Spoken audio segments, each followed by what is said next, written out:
What up, soul family? Welcome to Joy Luxe Hiero Tarot. Sorry, I'm here today to bring you another timeless heads up reading. As whenever you find this video, it has a message for you. It is my intention to, of course, bring love and light into your life and also say whatever it is that you need to hear so that you'll do what you need to do in order to achieve what you want to achieve. I'm going to go ahead and start with a couple of oracle cards, and then I'll bring out some tarot cards to see what whoever's listening needs to hear about today and tomorrow. Let's see what's happening today and tomorrow. I know I've been in sweatshirts and grubby for the past few days, but it is what it is. I come home from work and it's hard for me to stay in my work clothes. And before you know it, I've got to get out of them. All right, so Garden of Venus in the reverse, Garden of Venus in the reverse with rest and renewal there. We've also got Moon Maiden, new beginnings. Awesome, that's really exciting. And last but not least, for whoever needs to hear this, one last oracle card from the Shaman's Dream Oracle. All right. Vanishing Mirror, ego sublimation. Yeah, ego has been a thing lately. It could very well be that we're moving into Pisces time, and that might make people feel pretty darn vulnerable because we Pisces are quite accustomed to swimming around in a sea of emotion and spirit and fantasy, mystery. And some people, I think that makes them very, very nervous if you're not accustomed to feeling vulnerable. And it could make you feel quite nervous. And yeah, it looks like you're coming from a place where you're not feeling like you got enough rest or enough time. You're still feeling like a little bit worn out from whatever it is that you've been through. However, it looks like today it's a time for new beginnings, and you're moving into a place where it looks like you're letting go of any kind of ego and really learning how to balance, maybe compromise in relationship or situationship, whatever you're involved in. So let's get one card from the past for whoever is listening or watching this video. Please take it as it resonates. 5 of Pentacles in the reverse. Okay, show me the present for today, please, for whoever's listening. The Hermit, awesome. And in the future, we've got the 4 of Cups. Okay, and overall card for the reading, please, for whoever is listening, whoever needs to hear this. 10 of Pentacles, that's cool. 10 of Pentacles, however, can also talk about old-time processes, habits, behaviors, patterns, that kind of a thing. And funny enough, I was just talking about this. I was engaged in conversation about this kind of a thing this morning, about changing old habits. It's not easy. Bottom of the deck, we've got 8 of Cups in reverse and Judgment in reverse jumping out of there at the bottom. Underneath of that, the 9 of Cups in reverse. Okay. So something's not quite going as planned. You might feel like you've been left alone. You know, maybe somebody left you out in the cold, or that you left somebody else. There might have been a breakup here, or there might have been just a decision to leave a certain person or situation, and just you're not participating in that. I don't feel like that there was a conclusive ending. It just feels like something that you decided not to participate in. And currently, there's the definite, with the Hermit here, Virgo energy. There's lots of earth sign energy out here, Taurus, Virgo, Capricorn.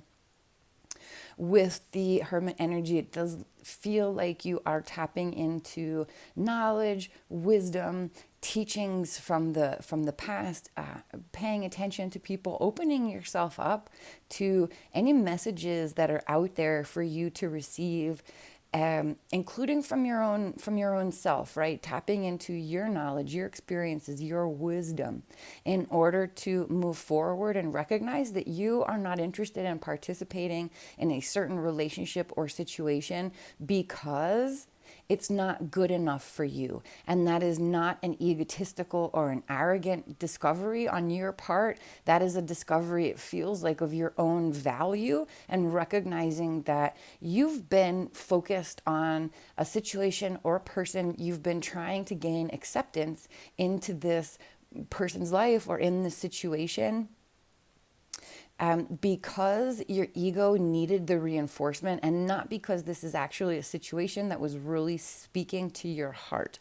Ultimately, that does mean that you are coming to a place where it looks like you're actually tapping into long-term abundance by changing this pattern, by recognizing that you are enough as you are. That anyone you're dealing with who doesn't see your value, that is not because you are not valuable. It's not because what you have to offer is lacking or not good enough in any way, shape, or form. It simply means that this connection for you, this situation or this relationship is not appropriate. It doesn't fit for you. And that is okay. There's nothing wrong with it. In fact, that is the dance of life that we are all brought here to experience and enjoy. You're not meant to like everybody. Everybody is not meant to like you. You can't possibly work well with everybody, and everybody can't possibly work well with you. And it looks like you are coming to that conclusion, putting the ego aside and making the decisions that you need to make.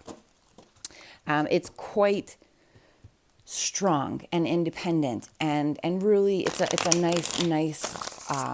nice energy. All right, so let's see. 5 of Pentacles in reverse, please. Why is the 5 of Pentacles in reverse out here for whoever is listening? 10 of Swords in the upright, Strength in the reverse, 9 of Wands in the upright, the Emperor in the upright. My snoodle wants to come inside, and I'm going to go and grab her. Queen of Cups at the bottom of the deck. Many apologies. This should take about 2 seconds.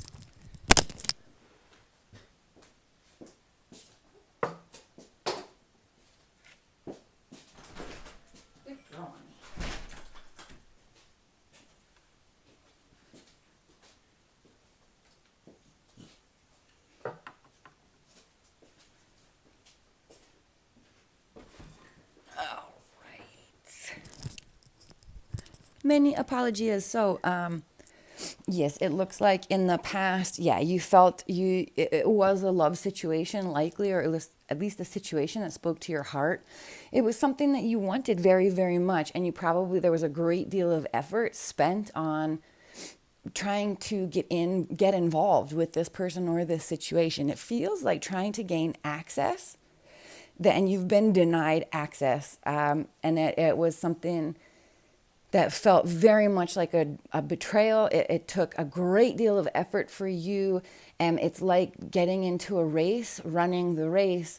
In the race, like a marathon, somebody pushes you and you fall down, and then somebody steps on you when you're down, and you get up, and nobody helps you get up, but you get up anyway, and you finish the race, only to be told that you've been disqualified because you fell down too many times. And even though somebody pushed you down, right, or whatever it is, like, it feels very unfair. It feels just a stab in the back, like something that you have just are sick and tired of this whole nonsense, but you didn't give up. You got up again. And to me, this is it reminds me a lot of like the person who's in the ring, and the only way that you can fail is if you give up, and you haven't given up, and you got up again, and you did it again, and you're not going to give up. And there's a lot of Aries energy there, Leo energy there. There might have been this there, and that could be very much why it comes to an ego issue, because you didn't give up. You wanted to get in, and at some point it became a test of character for you that you're not going to give up. And it feels like you believed that if you didn't give up, that eventually you would be allowed entry, that you would be invited in. Show me the Hermit, please. Show me the Hermit, please, for whoever needs to hear this. The King of Coins in the reverse. Yeah. The 5 of Wands in the upright. 9 of Cups in the upright. Hangman. That did come out sideways. I'm going to leave this guy in the upright. Okay, so yeah. It looks like you have been denied entry. However, you're now realizing that that was a blessing in disguise. And now there's also this other situation where it could very well be, it's slightly unrelated, where it's like in the past you've been through so much and you were going through this and becoming a warrior and showing yourself to be a great warrior, and you got locked out. They didn't care how great you were. Again, you went through that race, and at the end of the day you got disqualified. And so now here you are in the present moment in a different situation. It actually feels like you are now taking the lessons that you've learned from all of your previous experiences, in particular this experience where you were locked out. And now here you are in a place where you're like, I have been through all of these things. I've got so much to offer, and there's so much that I want to give, but my ego knows that I've been locked out. And now your heart is telling you it doesn't matter. You never needed to be allowed entry. It doesn't change who you are. They never touched your spirit. They can't change who you are. They can't change your destiny. As long as you never give up, you will succeed. That's a lesson that you know from this previous situation. However, there's sometimes a tendency to fall back in the belief that the mind might, in the lies that the mind can tell you, that like, oh, you were locked out because you're actually not good enough. Now, in your heart that that's not true. You're battling the head that's saying you're not good enough, and that's why you got locked out. Again, that's a lie. So it looks to me very much like you are working with your mind. And you're talking to yourself, and you've started having this conversation where your mind, and we know that our minds lie to us, right? Your mind might tell you that you're ugly. Your mind might tell you, your mind might tell you all of the horrible things that other people have told you in your life, because it's easier to believe those things than it is to fight for the truth, even when it's inside of yourself. So your mind might say, I'm not good enough. I'm not smart enough. I'm not hardworking enough. I don't have enough energy. I don't have enough this, that, or the other thing. Whereas your heart knows the truth, that you are brilliant. You are made of energy. You are light energy. You can do anything you put your mind to, and nobody even should have to tell you that, but it's necessary because people have lied to you. They've probably told you in the past that you can't do that, yada, yada, yada, all of this negative bullshit, that it's time for you to forget it, and you're having this debate with yourself. You're having this debate, understanding that you are a human being, and that means that you are a master manifester. That means that wherever you put your focus, you will end up there, that you can talk to yourself, that you can debate with yourself, and that you do not have to accept the age-old message that you're not good enough, or that somehow in any way that you are lacking. You are perfect as you are, exactly as you are. And if there's somebody out there who's told you something about you being imperfect, or they've tried to reject you to any degree, it's because they were imperfect. They saw themselves as imperfect, and they saw themselves as being only worthy of rejection. Never mind the nonsense. You listen to your heart, because your heart is here. It is trying to speak to you. It whispers. All of the lies are like they're on a boom box with a not on crack, but what is it, with the extra bass or whatever. The lie goes out there really, really loud. The truth whispers. And it's always there. It never goes away. It can be more difficult to tap into. Show me the Four of Cups, please, for the conclusion to this situation, for whoever's listening. Show me the Four of Cups. Please clarify the Four of Cups for listeners today. We've got the Lovers, Gemini energy. We've got the Six of Swords. Nice. A lot of air energy there. We've got the Seven of Swords in reverse. Interesting. This is breaking the old patterns, and the High Priestess in the upright. So with the High Priestess and the Lovers here, with the Seven of Swords in reverse, you know that it is your choice.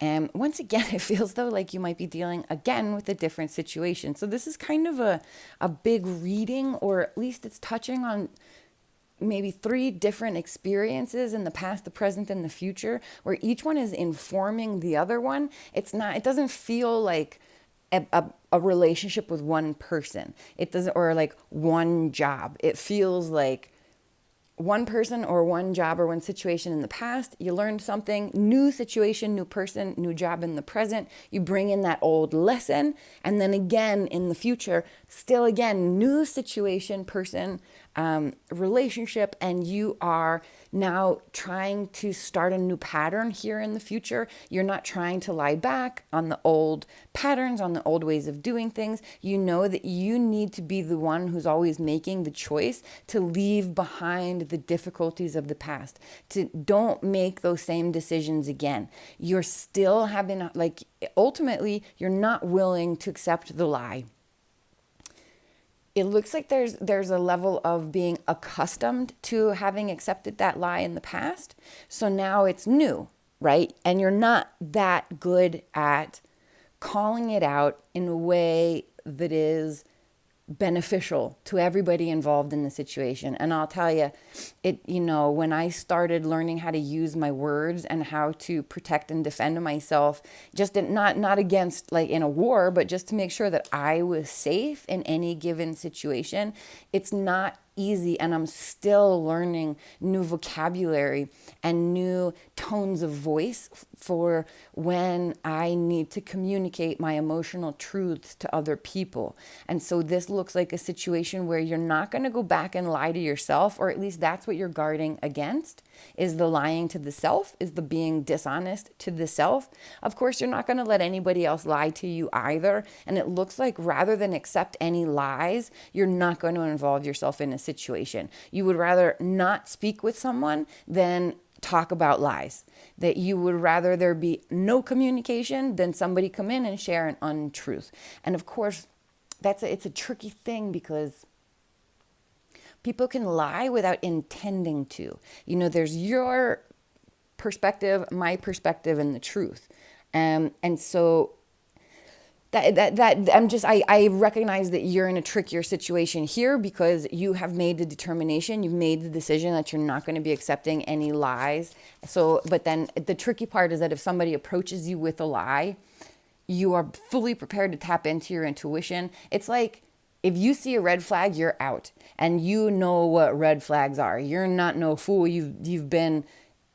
You know what red flags are. It's like you've been in the factory where they were made. You know what they're made of. You know how they're made. You know where they go, and you know how to collect them, how to see them, how to determine what kind of a red flag it is. You're not going to be dealing with any kinds of red flags at all. Again, you trust yourself here, but there's still a level of distrust of the self because in the past you've very likely you've messed with liars, and maybe you chose to get involved in situations or relationships with liars. So this is actually more, and my advice to you is trust yourself more than you're looking at other people. And because there's a little bit of a battle there between where the focus should lie, whether you're looking for other people's lies, or you should be tuned into your intuition and always paying attention to what it is that you know about a given situation. The advice here is to tune into what you know and never mind what other people are saying. You listen to your intuition,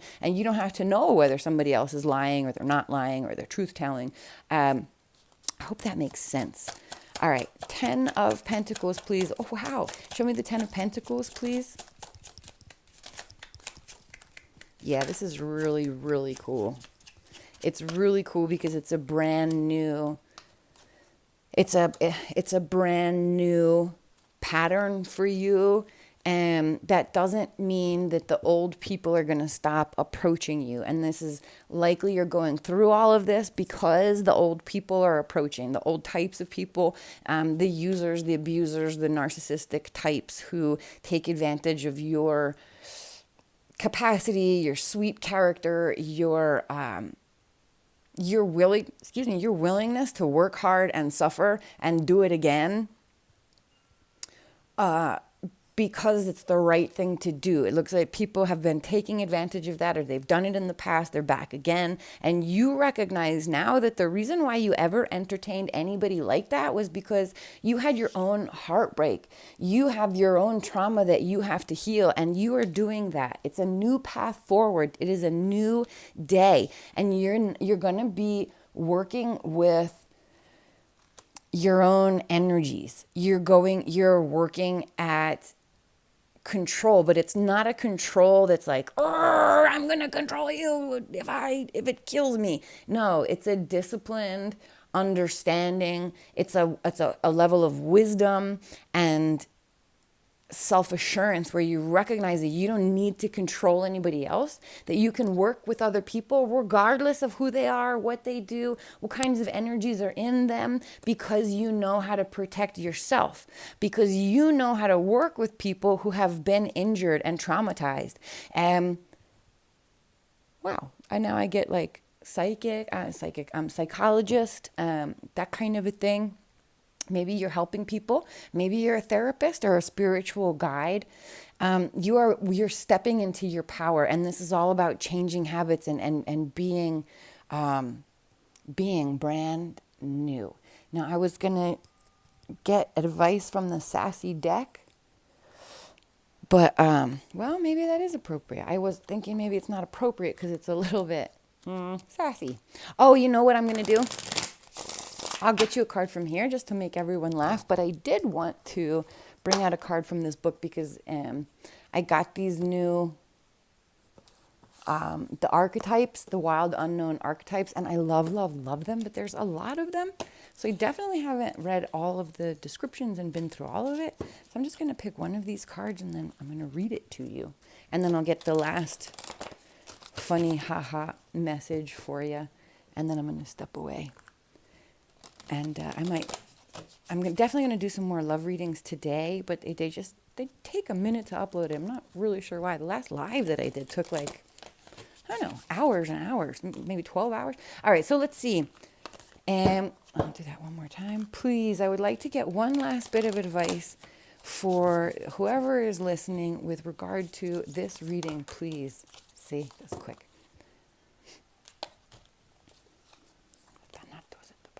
The shadow. Yep. The shadow. This is shadow work. You've been through a lot and you've discovered a lot. And it's really awesome. Now we're going to get back to my ability to remember Roman numerals. The shadow. The unspeakable, the unwelcome, the denied. Although every card in the archetypes deck has a shadow potential, this card asks us to delve into the qualities of the shadow itself. We often think that the shadow can be purified, illuminated, and made right through effort and achievement. However, it is typically the case that our lofty pursuit of ascension and perfection is the very source of shadow material itself. By rejecting parts of ourselves and the world, we begin to separate from the whole. Rather than getting to know the qualities and content of our shadow, we busy ourselves with avoiding its presence. This is denial. When this card appears, it is time to take inventory of those things you've been denying. When the mind responds with, no, anything but that, you're touching shadow. Find support for this deep inner work and move toward the shadow with patience and compassion. When light, which it is, revealing unconscious aspects of the self and world. And lastly, in the shadow of the gods are the very gods themselves. Reflect on this statement by James Hillman in A Blue Fire. What do you despise about yourself? By answering, you move toward shadow. Yeah. Ain't that interesting? So in other words, all of this that you've been doing, you're trying to avoid other people. You're trying to avoid other people that lied to you, and just going back to that whole, the problem here has not really been that other people have been lying to you. It was that you were lying to yourself. I understand that. And like I said, it definitely seems to touch on your own value. And you're coming to a place where you recognize your value, that you are good enough. And the lie is that you're not good enough. And anytime you've ever believed that, you might have a tendency to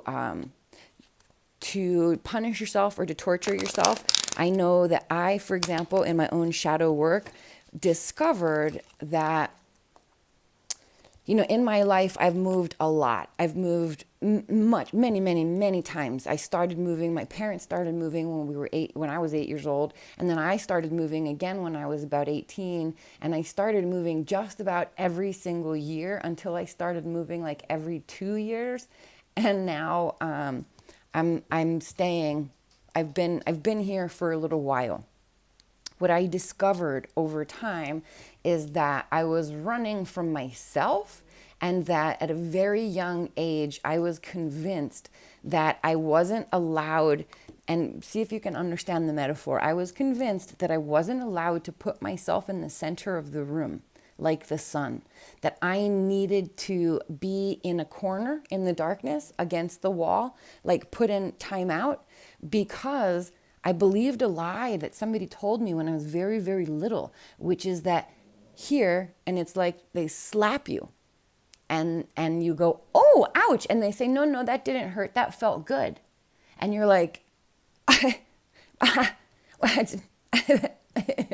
that it really hurt. And they slap you again. And then you're like, ow, oh, that doesn't hurt. It feels good because you believe this person. And I had an experience like that with my big brother, and I'm not calling my big brother out for, you know, causing trauma. It's just a silly example, but it's that being slapped and then having that person who slapped you tell you that feels good. You should like that. And you believe them because you're a baby or for whatever reason. And so I lived so much of my life believing that I had to push myself aside and accept the lie that the trash, the ouch, the abuse was good, and that what I really wanted was bad. And it took so long, 40 years more, that for me to come to a place where I say, oh, I'm allowed to sit my baby girl, my inner child, myself. I'm allowed to put her in the middle of the room. She's allowed to get all of the sunshine she needs. And the fact is that my physical self, the slice of spirit that is me, is my responsibility to spirit, to God. It is my responsibility to take care of this slice of God, right? Made in the image and likeness of God. It's my responsibility to take care of this slice of God. And if I put myself in the corner and allow other people to tell me that's my rightful place, then I have actually insulted God because I have put myself down. I hope that makes clear, that it doesn't go too deep. Let's get one last piece of advice, funny advice from the universe and the sassy deck. Now everything is falling down. One last piece of advice, please, for whoever is listening. One last piece of advice, please. Put the fucking phone down. Too much screen time is making you awkward and sad. Go talk to a live person. All right, good. So it is time for you to go out and be with people. Maybe get out of your head. You need to go and put all of this work to action. And don't forget to laugh. Life is short and you should enjoy it. Ha ha ha ha. I hope you have a great day, and I'll see you again soon. Lots of love. Bye-bye. We'll try that again. Lots of love. Bye-bye.